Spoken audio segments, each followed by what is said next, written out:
2 in the morning, and she's doing the thing again. Scrolling back through photos she promised herself she'd delete.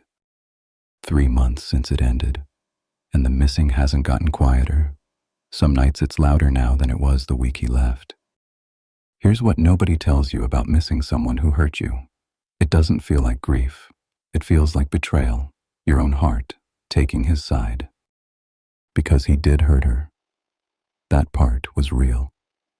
The silences that lasted for days. The words that were chosen to cut. The apologies that reset everything and changed nothing.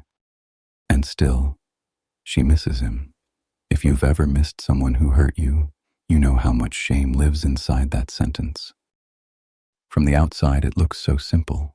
Her friends said it months ago. He treated you badly. Why would you miss that? But her friends only ever saw the Tuesdays. She lived the Sundays too, and nobody grieves a monster. You grieve the person from the good days. So let's say the thing out loud.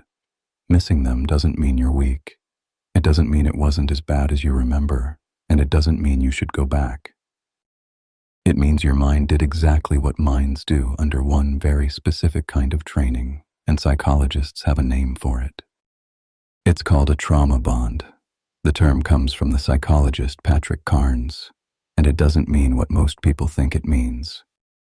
It's not two people bonding over shared trauma. A trauma bond is an attachment that forms because of the mistreatment through a repeating cycle of hurt and relief until your nervous system can no longer tell the two apart.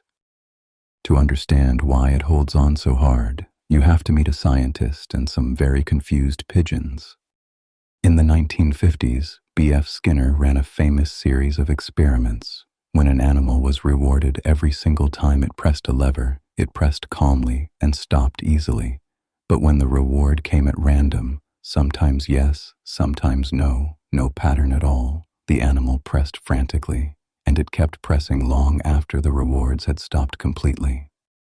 Unpredictable reward creates the strongest attachment behavior science knows. Casinos have understood this forever. It's the entire reason slot machines don't pay out every time. Now, replace the lever with a person.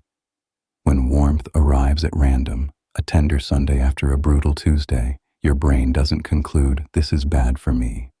It concludes, "Keep pressing." Because the good days were never the exception to the pattern. The good days were the mechanism. The tenderness wasn't separate from the cruelty. Inside this cycle, the tenderness is what made the cruelty survivable, and staying feel logical. She used to stand at the front door some evenings, keys in hand, not knowing which version of him would be waiting inside. That not knowing didn't kill her hope, it fed it. The pattern usually runs in a loop, and it's worth seeing the whole shape of it. Tension building, the eggshell days, then the incident, then the apology, the warmth, the man she fell for, briefly returned, then calm, and then the tension, building again. She kept a photo of the flowers he brought the morning after the worst night of all. For a long time, she thought those flowers were proof that he loved her. They were part of the loop. Every turn of that loop does something chemical to you. The bad phase floods your body with stress. You're vigilant, tense, scanning. The reconciliation releases all of it at once. Relief, closeness, rest. And here's the cruel trick. Your body files that relief under love. The deepest calm you ever felt with him came directly after the worst pain. So pain and love got wired into the same circuit. That's why a bond forged in a hot and cold relationship can feel stronger, more physical, more fated than anything a steady and kind one ever produced. Not because it was better, because your nervous system was never once allowed to settle. So when people ask her, why him of all people? The honest answer is, because the highs were manufactured in a laboratory of lows. Then there's what memory does with all of it. Memory is not a recording, it's a highlight reel, and it edits with an agenda. A few weeks after the ending, the Tuesdays start to blur, the Sundays stay in razor focus. You don't miss the person who made you cry on the bathroom floor. You miss the person who danced with you in the kitchen. Both were real, but only one of them keeps playing. And the version you're grieving hardest is usually a third one, the man he kept almost becoming, the one from the promises, the one who existed in previews and never once arrived. Which is the strangest grief there is, mourning someone who still exists, missing a future that only ever lived in the good day trailers. And underneath that, another loss that rarely gets named. You miss who you were at the beginning, lighter, quicker to laugh, sure of yourself. You're grieving her too. Under all of it sits one more mechanism, and it's the quietest. The 3 a.m. question. What if it was me?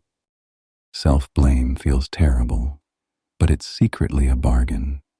Because if it was your fault, then it was in your control. And if it was in your control, then the next attempt could have worked, could still work. Your mind would rather feel guilty than helpless. Guilt comes with a to-do list. Helplessness comes with nothing. So you replay the old conversations, quietly editing your own lines, as if the right sentence found in time would have kept the good version of him on stage for good. Now, here's the part that catches almost everyone off guard. Leaving doesn't switch any of this off. The bond doesn't know the relationship ended. The first weeks of silence can feel like withdrawal because functionally, that's what they are. A system trained on random rewards doesn't stop waiting just because you moved out. It waits harder. And right before a conditioned craving finally fades, it often spikes. Psychologists call it an extinction burst, the frantic lever pressing just before the pressing stops. So that night, 3 weeks in, out of nowhere, when you suddenly need to text him, that's not a sign you made a mistake. That's the pattern fighting for its life. If nobody ever tells you this, you'll read the craving as truth.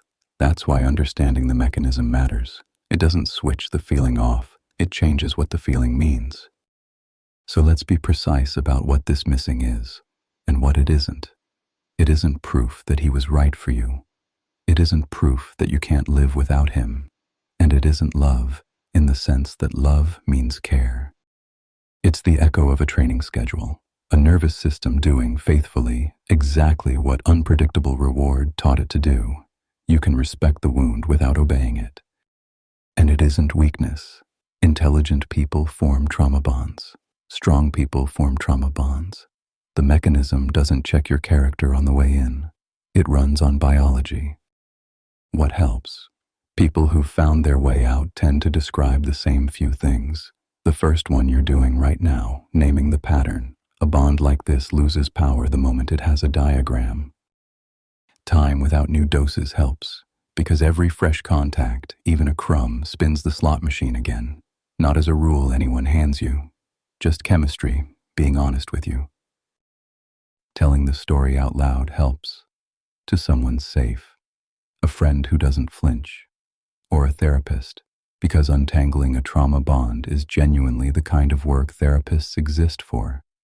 Not because you're broken, because the knot is real and it was tied by an expert. Letting the good days count helps too. You don't have to argue yourself out of loving what was lovable. It was real and it's gone. Both can be true in the same sentence. And patience with the relapse is a feeling. Missing him again in month 4 doesn't erase month 3. Recovery from intermittent reinforcement is, fittingly, intermittent. So tonight, if you find yourself scrolling back through the photos again, pause on the one that hurts the most. Look at it properly. You're not missing who he was. You're missing who he was on the good days, and the good days were the bait. That warmth was real for exactly as long as it took to keep you there. Missing him doesn't mean you belong with him. It means you're human, and the hook was built for humans. You're allowed to grieve him and still never go back. Both can be true at once. That isn't confusion. That's healing, doing its slow and honest work.